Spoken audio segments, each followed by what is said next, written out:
Ding, ding. We're live. Good morning. Good morning, Bertie. How are you doing? I'm very well, Debbie. How are you today? I'm good, and I'm super excited about our topic today. How do we focus on the why of our businesses? I was going to say, how do we start with why? Because we were just looking at the wonderful Simon Sinek book. Get it up. No? He's the godfather of start with why, isn't he? And why it's important.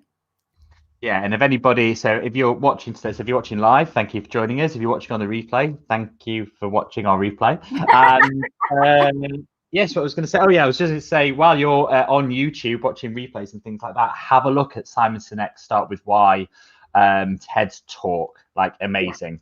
It's from a few years ago. Like, it's the one where the audio quality is really bad. It's got a whiteboard and drawing circles and things. Definitely worth a watch if you've not seen that already. I recommend everybody to go and see that. It's very, very interesting. Yeah, so that's the Simon Sinek Start With Why. And I think when I first started my business, it was watching that TED lecture that really got me thinking about why you do what you do and how you can translate that to your customers so that they want to be part of your brand story, so they get excited about what you're doing, so you can really dig into, like, what are you on the planet to do? What's the point of you? Why should anybody care about what you're doing? How can you influence people to buy your stuff? Like, all of those questions that we ask ourselves when we're marketing, I think the more we can dig into why we're doing what we're doing and translate that to other people, the easier it is for people to see what the point of us is. I mean, that's quite philosophical, isn't it? Why are we here? And sometimes when you try and explain this to people, like, it can sound a little bit wanky, for want of a better word. It's like, oh, what's your purpose? And you know, I've been part of conversations where someone's maybe spoke to someone like a brand specialist about, oh, that guy's an idiot, he's been asking me what my purpose is, etc. And it's like, it's so important, right? And it doesn't have to be like out there and all airy fairy. It comes off the back of what we were saying last week. It's like, if you understand why you're doing something, if you understand why you're in business and who your customers are and what you're trying to do, then everything else just naturally flows as a result. You have to think about it much less. And especially when you have staff, employees, everyone then can rally behind you toward your purpose rather than just turning up for work every day because they're going to get paid. And there's a big difference in that mindset. That startup entrepreneurial type of mindset where people just rally and get excited about all the different things that you're doing, it's crucial, and it starts with why. We'll plug the book again. We're not on commission on the book. Yeah, definitely. I was reading an interview with I think her name's Anne Boden, the lady who started Starling Bank. So it's the only bank started by a woman in the world ever. And she got a team of people to work for her for free for 8 months, I think, building that brand of Starling. They believed in her why. They wanted to disrupt the banking landscape. They wanted people be able to, like, create bank accounts in seconds and all that stuff that we take for granted now. If you can get people behind you, they'll work with you. They'll be part of it. Like, imagine a team of people working for free for 8 months to help you deliver your dream. And the only reason they did that was because they wanted to be part of that story. They wanted to be there when she launched. You know, they believed in her why.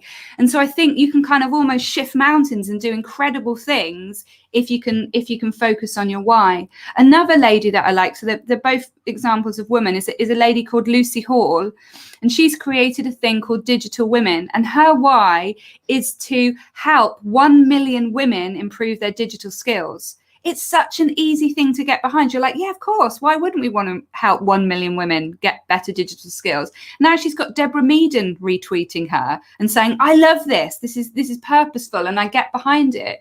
So it enables people to go, yes, that's for me. And it gives you a reason to wake up in the morning, doesn't it? It's like, what am I here to do? You know, I'm on the planet to make people fitter, happier, healthier, you know, whatever that why is for you. And I think it enables you to, you don't just have to sell your products then, do you? No, that's right. And I think it's, I had a couple of good points, actually, or maybe they were good. I'm not quite sure. What we were just talking about Starling. So Starling, I didn't know that there's the story behind Starling, but my first interaction with Starling was about a year ago, and actually blown away, literally blown away by the experience. Like, it's a bank, right? Banks aren't that exciting. normally. And I've been with Lloyds probably for about 15 years. And I wouldn't say that I hated them, but there was nothing exciting about it. It was just an app. Sometimes irritated me. And I didn't realize how bad the app was until I downloaded Starling.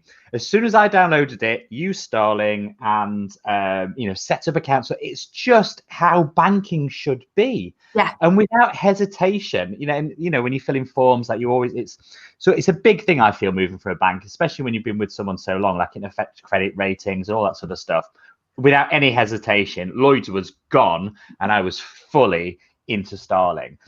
And understand, like, I didn't understand their purpose, but I just used that because that was a great service. And that shows, so that's obviously come from people rallying together to do great work. Yeah. And they've done that. They've created that from their why. That then the result of that is the products that I've then been recommending to anybody that'll listen. Everybody that's watching now, move to Starling. It's amazing. It's really good, Julie. It is really, really good. And it's like, I want to support a female entrepreneur who started, the first woman ever to start a business.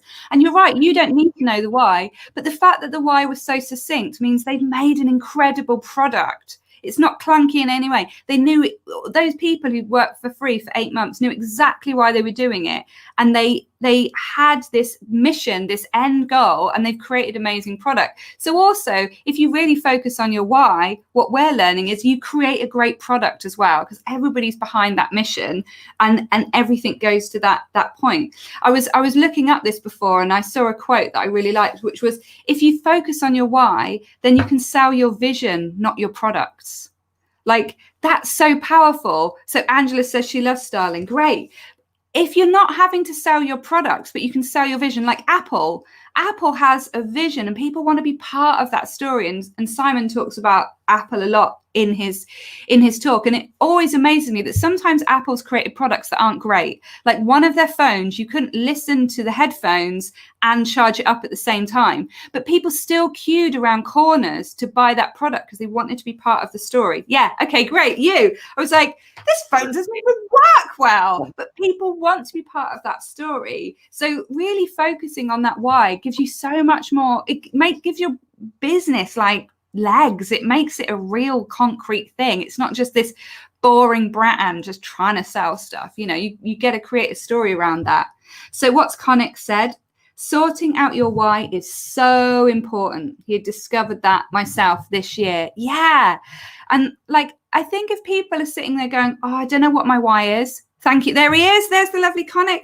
If you don't know what your why is, I work with a kind of Californian coach like years ago when I first started my business, and I was like, oh, this is interesting. Like California, it's like another planet to me. It might as well be the moon.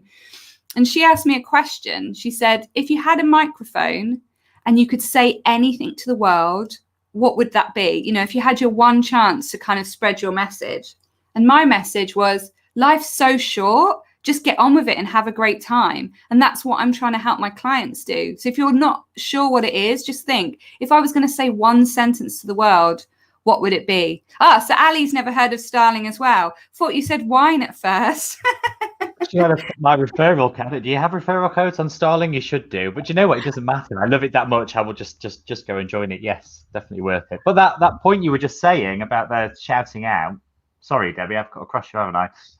Like, shouting out to the world, like what you do, if you have, you've got one shot, one opportunity, what you're going to do, then it's like, I make business cards or whatever. Like, there's a purpose behind it, isn't there? And you have to understand that. Do you know the sad thing is, and I don't know whether it's almost like imposter syndrome or people, sometimes it's like, oh, we're just a small business, this doesn't apply to me. It absolutely applies to you. It's almost like people write themselves off a little bit, which upon speaking to them, you can get them to come out of that zone. But every business will have a purpose deep within.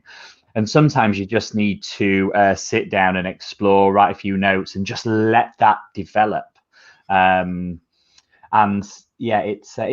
important. Once you understand that, everything then flows from a result. It's like the why is your vision, then the what becomes your mission, and then your goals, that's the how. Then it's like, how are you actually going to do that? So there's all of this stuff then flows from understanding your why.